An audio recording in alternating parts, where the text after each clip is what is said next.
یہ جو حدیث پاک ہے اس کا کیا مطلب ہے؟ حدیث پاک بھی تو ہے کہ لا صلاۃ لمن لم یقرأ بفاتحۃ الکتاب، جو سورۃ فاتحہ نہیں پڑھے گا نماز نہیں ہوگی۔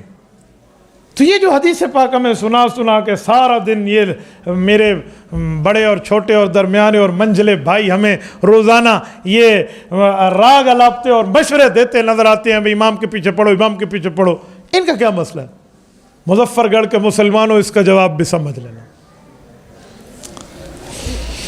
انہیں کہو یہ حدیث ہے، سچی ہے، صحیح ہے، سر آنکھوں پر ہے اور ہم اس پہ عمل کرتے ہیں، لیکن مسئلہ یہ ہے کہ یہ حدیث کس صحابی نے بتائی ہے، اس کا نام تم بتا دو، اگلی بات میں بتا دوں گا۔ جامع ترمذی جلد اول یہ حدیث فرما رہے ہیں حضرت جابر ابن عبداللہ رضی اللہ عنہ، باقی صحابہ بھی ہیں، حضرت جابر بھی ہیں، جلیل القدر صحابی ہیں، اور حضرت جابر کا رتبہ آپ جانتے ہیں۔ خندق کے موقع پر ان نے گھر میں چھوٹی سی بکری کا بچہ ذبح کیا اور 10-15 آدمیوں کی دعوت بنا لی۔ بیوی نے کہا حضور پاک علیہ السلام کے کان میں کہنا کہ 10-15 بندوں سمیت آئیں، زیادہ نہ آئیں، کھانا اتنا ہے۔ تو ان نے جا کے آپ علیہ السلام کے کان میں عرض کیا، یا رسول اللہ کھانا بنا دیا میری اہلیہ نے، آپ اتنے دن سے پیٹ پہ 2 پتھر باندھ کے، ہمیں یہ میسر ہے تو دعوت ہے، بس 10-15 بندے سمیت آپ تشریف لائیں۔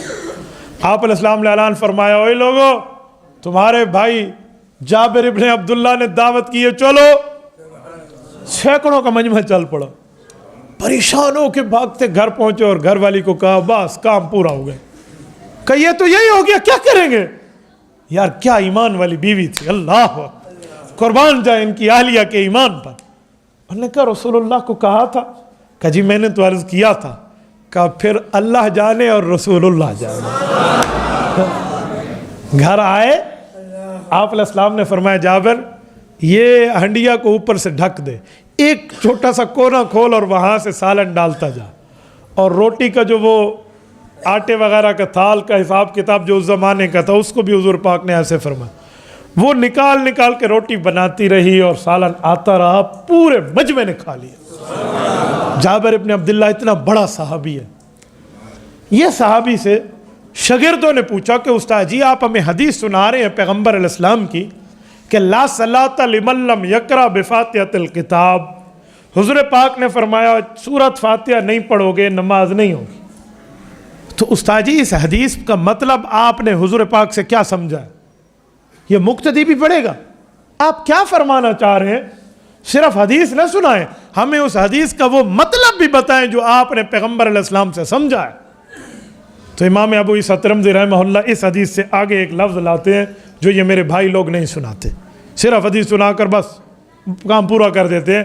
حضرت جابر نے فرمایا انما اذا کان وحدہ، اے میرے شاگردو یہ اللہ کے نبی اکیلے نمازی کو کہہ رہے ہیں، مقتدی کو نہیں کہہ رہے، اکیلے نمازی کو فرمایا۔ تو جب ہم اکیلے نماز پڑھتے ہیں انفرادی سورۃ فاتحہ پڑھتے ہیں نہیں پڑھتے؟ تو بھائی ہم تو اس حدیث کو مانتے، سر آنکھوں پر حدیث ہے، صحیح ہے، سچی ہے، واضح ہے، ہم مانتے اس پر عمل پیرا ہے، معمول بھی ہے ہمارے اعمال میں، تو پھر تو مقتدی کے لیے کیوں لے کر آ رہا ہے؟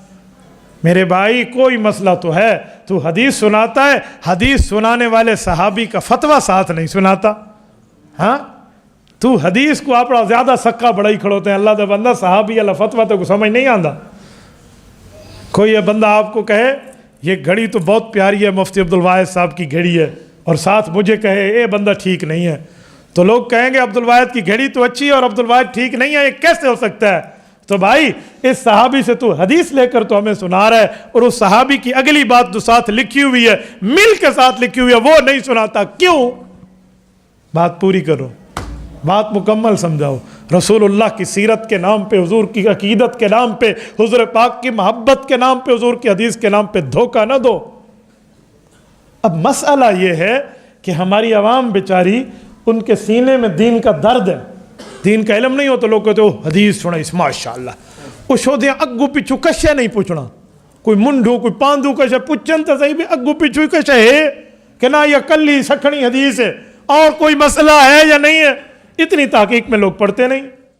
تبارك الذي نزل الفرقان على عبده ليكون للعالمين نذيرا